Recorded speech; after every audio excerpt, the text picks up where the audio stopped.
Дим, жги. Давайте я расскажу тогда тоже, раз из сельской жизни, расскажу анекдот. Есть такой анекдот. Доярка с утра приходит на работу, очень сильно не выспавшаяся, прям очень сильно, прям опухла вся такая. И подружки говорят: ты что там ночью с мужем что ли, всю ночь? Она говорит: да храпит, тварь, вообще не могу спать, просто невозможно заснуть, храпит ужасно. Она говорит: ну, сходите там куда, я не знаю, там, к доктору. Она говорит: к кому только не обращалась. Ну, невозможно, короче, храпит, просто не могу спать. Они говорят: есть, короче, специалист в деревне, печник. Надо к нему сходить.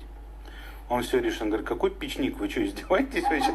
Печник. Мы к врачам обращались, я же он в Академии наук писала, там, записывал на диктофон Храпова, там, отсылала. Ничего не помогает вообще, просто не высыпаюсь, не знаю, как жить дальше. Он говорит: ну ладно, недельку походил, еще приходит, говорит: давай, что там за печник? Потому что невозможно уже вообще жить стало абсолютно. Они дали адрес, она приходит по адресу, сидит, мужик печку кладет. Она говорит: здрасте, вы печник? Что надо?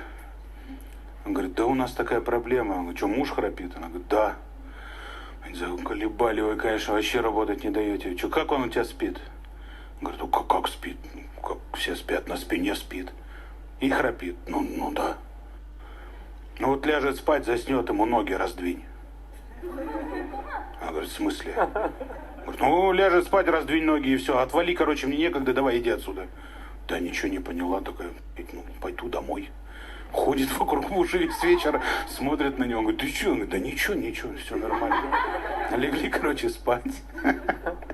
Он заснул. Она ноги ему раздвинула, не храпит. Бам! Такая приходит на работу с утра, выспанная. И что, говорит: не знаю, пойду сейчас к этому узнавать, не храпит. Приходит опять к печнику. Здрасте, я с благодарностями, как бы, че? Он говорит: все, иди отсюда, я тебе решил проблему, все, давай, вали. Он говорит: не, ну просто расскажите, я же должна понимать, мы академикам обращались. А тут просто я ноги раздвинула, и все, ну как это так? Он говорит: а что тут думать-то, ну что думать, да? Он на спине лежит, храпит, правильно? Правильно, ноги раздвинул, ну, яйца на задницу упали, тяги нет, храпа нет, все.